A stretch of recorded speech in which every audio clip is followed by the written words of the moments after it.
Auzubillahiminash-shaytanir-rajim. Bismillahir-rahmanir-rahim. It's me Aliza Malik and you are watching my channel Aliza Malik Islam Walter Nesla. आज हज पर बात करूँगी। बहुत से लोगों का कहना है कि हज जो है वो सिर्फ अमीर लोग कर सकते हैं। ऐसा हरगिज़ नहीं है। अल्लाह पाक फरमाते हैं कि हज हर उस इंसान पर फ़र्ज़ है जो इसकी इस्तिताअत रखता हो। तो इस्तिताअत से मतलब यहाँ पर हरगिज़ पैसा सिर्फ नहीं है, यहाँ आपका इखलास है, आपकी अल्लाह पाक से मोहब्बत है, आपकी सेहत है, ये सब चीज़ें हैं। अब हरगिज़ जो है वो हज का मतलब किसी के बैंक बैलेंस से नहीं है कि अगर उसके पास बहुत पैसा है तो वो हज पर जाएगा। कितनी ही हमारे सोसाइटी में इसकी जो है वो मिसालें हैं कि लोग हैं उनके पास इतना पैसा है, किसी चीज़ की कमी नहीं है, लेकिन उनको हज की सआदत नसीब नहीं होती। इसी तरह गरीब है, सुनने में आता है वो हज पे जा रहा है, तो सोचें क्यों? उसकी अल्लाह पाक से मोहब्बत है, अल्लाह पाक दावत देता है। हज जो है वो इनविटेशन है अल्लाह की तरफ से अपने लोगों को, अपने इंसानों को। वो जिसे चाहे अता कर दे। अल्लाह पाक तो मोहब्बत देखता है, इखलास देखता है, अपने लिए तड़प देखता है, जुस्तजू देखता है। और अल्लाह पाक चाहते हैं कि वो इंसानों को अपने पास बुलाए और उनमें से कई इंसान जो हैं वो हदायत के रास्ते पर आएँ। अब ये हमारे ऊपर होता है हम उस मुकाम पे जाके भी हदायत लेते हैं या नहीं। आजकल मुशाहिदे से पता चला है, सोशल मीडिया का दौर है, सब जानते हैं कितने लोग उम्रा पे जा रहे हैं, उम्रा की सआदत हासिल कर रहे हैं। वापस आके जब आप उन्हें देखते हैं तो उनके वही रंग ढंग होते हैं, उनमें कोई हदायत जैसी चीज़ नहीं आती है। वही दीन जिन बातों से हमें रोकता है वही करते हैं, वही दोहराते हैं। तो ये भी नसीब की बात है कि अल्लाह पाक जो है वो इनविटेशन तो देते हैं अपने बंदों को, लेकिन अफसोस ये होता है कि वो हदायत के साथ आने के बजाय हदायत लेकर नहीं आ रहे होते। तो जनाब, दिल छोटा ना करें, हरगिज़ इसको अपने दिल में मत लाएं कि अमीर लोग जो हैं उनके पास पैसा है तो वो चले जाएंगे, गरीब नहीं जा सकेंगे। तड़प तो रखिए। वैसे अल्लाह पाक जो है ना वो असबाब बना देते हैं, अल्लाह पाक रास्ते खोल देते हैं।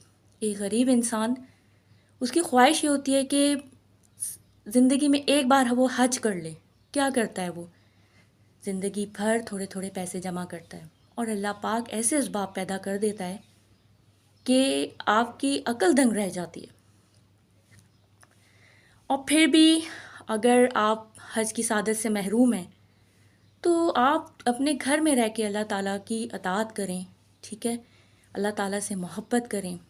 और हज पे नहीं जा सके तो कोई बात नहीं, लेकिन उसके बाद हम क्या कर सकते हैं?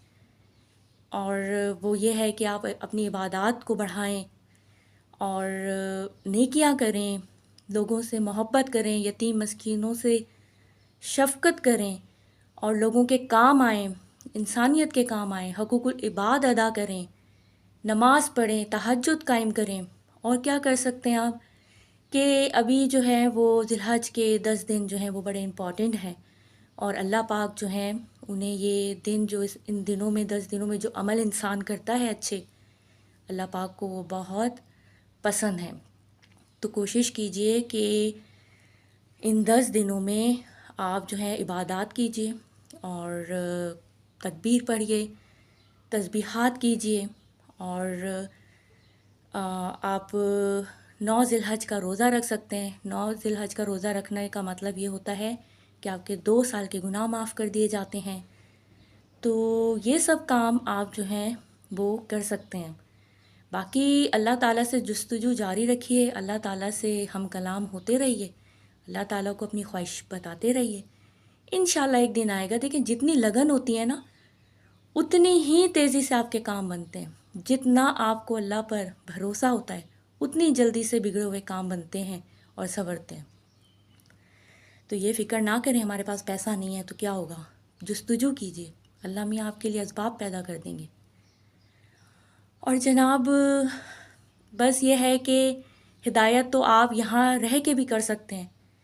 मैं थोड़ा सा परेशान ये होती हूँ कि जब लोगों को देखती हूँ ना उम्रा और हज पे जाते हैं तो वापस आते हैं तो यकीन करें दिल अफसोस करता है, क्योंकि हमने तो अपने बड़े बूढ़ों से जो है ना, मतलब बुज़ुर्गों से सुना था कि जनाब हज पे जाते हैं लोग تو وہاں پر اپنی زندگی کے لیے توبہ کر کے آ جاتے ہیں کہ بس ایک بار حج نصیب ہو جائے، ہم توبہ کر لیں گے اپنے گناہوں سے، اپنے برے اعمالوں سے. اور ایسا ہوتا بھی تھا، لوگ حج کو اتنی امپورٹنس دیتے تھے، یقین کریں. لیکن آج کیا ہے، لوگ حج پہ آ بھی رہے ہیں، عمرہ پہ بھی آتے ہیں، جاتے ہیں، لیکن جب واپس آتے ہیں ان میں ہدایت نام کی کوئی چیز نہیں دکھ رہی ہوتی. تو جناب اصل مقصد ہمارا اللہ تعالیٰ کو راضی رکھنا ہے، منانا ہے، تو وہ آپ اپنے گھر پہ بھی رہ کے کریں. اور یہ ہے کہ حج کوئی کمفرٹ کا نام نہیں ہے. حج جو ہے وہ، آپ نے کبھی سوچا ہے مکہ ٹو مدینہ یا مدینہ ٹو مکہ کتنا سفر ہے؟ ہم گاڑی میں بیٹھے ہوتے ہیں جب مدینہ سے مکہ کی طرف روانہ ہوتے ہیں. گاڑی ہوتی ہے، کار ہوتی ہے، بسز ہوتی ہیں، کوئی سی بھی آپ کے پاس جو ہے وہ سواری ہوتی ہے. تو اتنا ٹائم لگ جاتا ہے پہنچتے پہنچتے. کبھی سوچا ہے آپ نے ان راستوں کو دیکھیں، کبھی غور سے دیکھتے ہوئے جائیں تو آپ کو وہ وقت، شاید آپ اس وقت میں پہنچنے کی کوشش کریں کہ ہمارے پیارے نبی حضرت محمد مصطفیٰ صلی اللہ علیہ وسلم کس طرح اتنے پتھریلے راستے، صحرا ہیں، گرمی ہے، تپش ہے، اور اس وقت کے تمام لوگ جب حج پہ یا عمرہ پہ جاتے ہوں گے تو کتنا سفر طے کر کے اور کتنی مشکلات سے پہنچتے ہوں گے. تو مزہ تو یہی ہے کہ مشکلات برداشت کی جائیں. لوگ کیا کرتے ہیں، 5 اسٹار، 7 اسٹار، 4 اسٹار، اچھے سے اچھے ہوٹلس جو ہیں وہ رہائش کے لیے وہاں چنتے ہیں. تو حج قطعی کمفرٹ کا نام نہیں ہے. باقی یہ ہے کہ اللہ تعالیٰ سے امید رکھیے، انشاءاللہ اللہ تعالیٰ آپ کی امیدوں کو پورا کریں گے. اجازت دیجیے، اللہ حافظ.